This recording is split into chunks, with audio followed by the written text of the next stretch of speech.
जय Hind students, I hope कि आप सभी लोग स्वस्थ होंगे और आप सभी की प्रिपरेशन अच्छी चल रही होगी। इन दिनों यूपीएससी सिविल सर्विस मेंस 2024 चल रहा है और आज तारीख है 21 सितंबर। और आज कौन सा पेपर है आप लोग ये जाने, टाइम टेबल इसीलिए बताया जाता है ताकि आपको पता रहे किस दिन कौन सा पेपर होने वाला है। तो 21 सितंबर 2024 आज सैटरडे है और आज दो पेपर होने वाले हैं। पहला पेपर सुबह के 9 बजे से दोपहर के 12 बजे तक चला है, जिसे हम पेपर 2 या GS1 का पेपर कहते हैं। सेकंड शिफ्ट में 2:30 बजे से लेकर के 5:30 बजे तक चलना है और इसमें पेपर थर्ड होगा GS या जनरल स्टडीज सेकंड। ये दोनों ही पेपर आज होने वाले हैं। हम देखने वाले हैं पहले शिफ्ट वाले पेपर को, क्योंकि अभी पहले शिफ्ट वाला ही पेपर कंप्लीट हुआ है। अब देखते हैं पेपर को। यहाँ पर आपको ये चीज ध्यान रखना है कि GS1 में जो टोटल क्वेश्चन होते हैं वो 20 क्वेश्चन होते हैं, जिनमें से आपको स्टार्ट के 10 क्वेश्चन के आंसर 150 शब्दों में करने होते हैं और बाकी के जो क्वेश्चन का आंसर करना है वो 250 शब्दों में करना होता है। ये हम क्वेश्चन के दौरान भी देखने वाले हैं। देखिए, आपको पता होना चाहिए कि GS1 में हिस्ट्री, जियोग्राफी और सोसाइटी ये सब कुछ शामिल है, तो इसी को ध्यान में रखते हुए ही आप क्वेश्चन पढ़ें। सबसे पहला क्वेश्चन क्या आया हुआ है, देखिए, ऋग्वेद से उत्तर वैदिक काल तक सामाजिक और आर्थिक क्षेत्र में घटित परिवर्तनों को रेखांकित कीजिए और आंसर आपको करना है 150 शब्दों में। सेकंड क्वेश्चन है, दक्षिण भारत में कला व साहित्य के विकास में कांची के पल्लवों के योगदान का मूल्यांकन कीजिए। यहाँ पर जब GS फर्स्ट में पहले पेपर में कहा जाता है कि हिस्ट्री पढ़िए, तो हिस्ट्री में आर्ट एंड कल्चर भी होता है, वो भी आपको पढ़ना होता है। तो आर्ट एंड कल्चर से रिलेटेड यहाँ पर ये क्वेश्चन है। थर्ड है, वे कौन सी घटनाएं थी जिनके कारण भारत छोड़ो आंदोलन शुरू हुआ, इसके परिणामों को स्पष्ट कीजिए। यहाँ पर आपको देखने को मिल रहा होगा कि आपको जो आंसर करना है वो 150 शब्दों में करना है।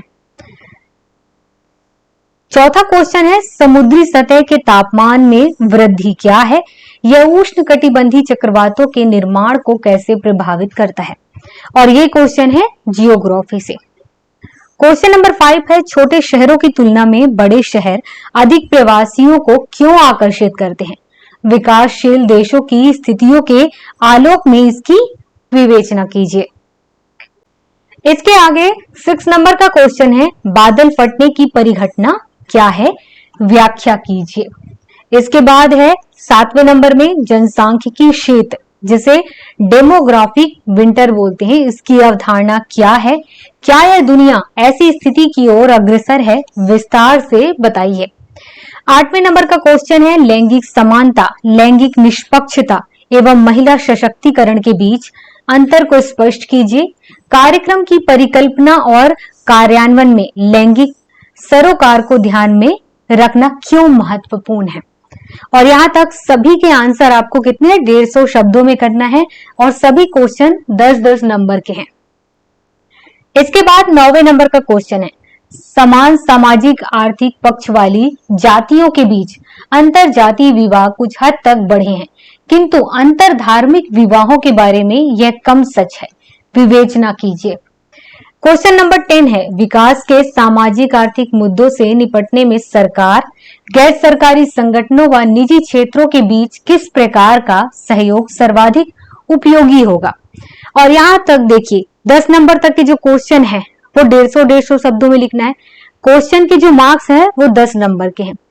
अब जैसे ही 11वें नंबर का क्वेश्चन आप देखेंगे तो यहाँ पर इसका आंसर आपको 250 शब्दों में करने को कहा गया है। हालांकि महान चोल शासक अभी मौजूद नहीं है, लेकिन उनकी कला व वास्तुकला के क्षेत्र में उत्कृष्ट उपलब्धियों के कारण अभी भी उन्हें बहुत गर्व से याद किया जाता है, टिप्पणी कीजिए। क्वेश्चन नंबर 12 है, यह कहना कहां तक उचित है कि प्रथम विश्व युद्ध मूलतः शक्ति संतुलन को बनाए रखने के लिए लड़ा गया था। क्वेश्चन नंबर 13 है, भारत में हस्तशिल्प और कुटीर उद्योगों के ह्रास के लिए इंग्लैंड की औद्योगिक क्रांति कहां तक उत्तरदायी थी। क्वेश्चन नंबर 14 है, गंगा घाटी की भूजल क्षमता में गंभीर गिरावट आ रही है, यह भारत की खाद्य सुरक्षा को कैसे प्रभावित कर सकती है। गंगा घाटी से रिलेटेड अभी डेली न्यूज भी आ रहा है, इस बात पर आप लोग ध्यान रखें। क्वेश्चन नंबर 15 है, ऑरोरा ऑस्ट्रेलिस और ऑरोरा बोरियालिस क्या है, ये कैसे उत्प्रेरित होते हैं। क्वेश्चन नंबर 16 है, ट्विस्टर क्या है, मैक्सिको की खाड़ी के आसपास के क्षेत्रों में अधिकतर ट्विस्टर क्यों देखे जाते हैं। इसका आंसर कितने 250 शब्दों में करना है, ये सभी का आंसर 11 नंबर से लेकर के 20 नंबर तक के क्वेश्चन में। इसके बाद क्वेश्चन है 17, क्षेत्रीय असमानता क्या है, यह विविधता से किस प्रकार भिन्न है। भारत में क्षेत्रीय असमानता का मुद्दा कितना गंभीर है। क्वेश्चन नंबर 18 है, समानता और सामाजिक न्याय की व्यापक नीतियों के बावजूद अभी तक वंचित वर्गों को संविधान द्वारा परिकल्पित सकारात्मक कार्रवाई का पूरा लाभ नहीं मिल रहा है, टिप्पणी कीजिए। इसके बाद क्वेश्चन है, वैश्वीकरण ने विभिन्न वर्गों की कुशल युवा एवं अविवाहित महिलाओं द्वारा शहरी प्रवास में वृद्धि की है और इस प्रवृत्ति ने उनकी व्यक्तिगत स्वतंत्रता एवं परिवार के साथ संबंधों पर क्या प्रभाव डाला है। क्वेश्चन नंबर 20 है, इस अभिमत का आलोचनात्मक विश्लेषण कीजिए कि भारत की सांस्कृतिक विविधता और सामाजिक आर्थिक सीमांताओं के बीच एक गहरा संबंध है। और यहाँ पर जितने भी क्वेश्चन 11 से लेकर के 20 तक 250 शब्दों में आंसर करना था, ये सभी 15-15 नंबर के हैं। आपको पता होना चाहिए कि ये पेपर टोटल 250 नंबर का है और यही 250 नंबर इस तरीके से बांटे गए। तो यहाँ पर ये जितने भी क्वेश्चन आए हुए हैं आपको बता दिए गए कि GS 1 में हिस्ट्री है, आर्ट एंड कल्चर के साथ जियोग्राफी है, सोसाइटी है और उसी को मिला करके यहाँ पर क्वेश्चन पूछे गए हैं। तो किस टाइप के क्वेश्चन पूछे गए हैं ये तो आपने देखा। साथ ही आपका ध्यान इस बात पे होना चाहिए कि चाहे जियोग्राफी हो, चाहे सोसाइटी हो, चाहे हिस्ट्री हो, सभी का आंसर इस तरीके से पूछा गया है कि आपको इतिहास तो उसका पता हो ही, उसके साथ ही आज वर्तमान में प्रेजेंट में क्या चल रहा है, इन दोनों को मिला करके आपको आंसर करना है।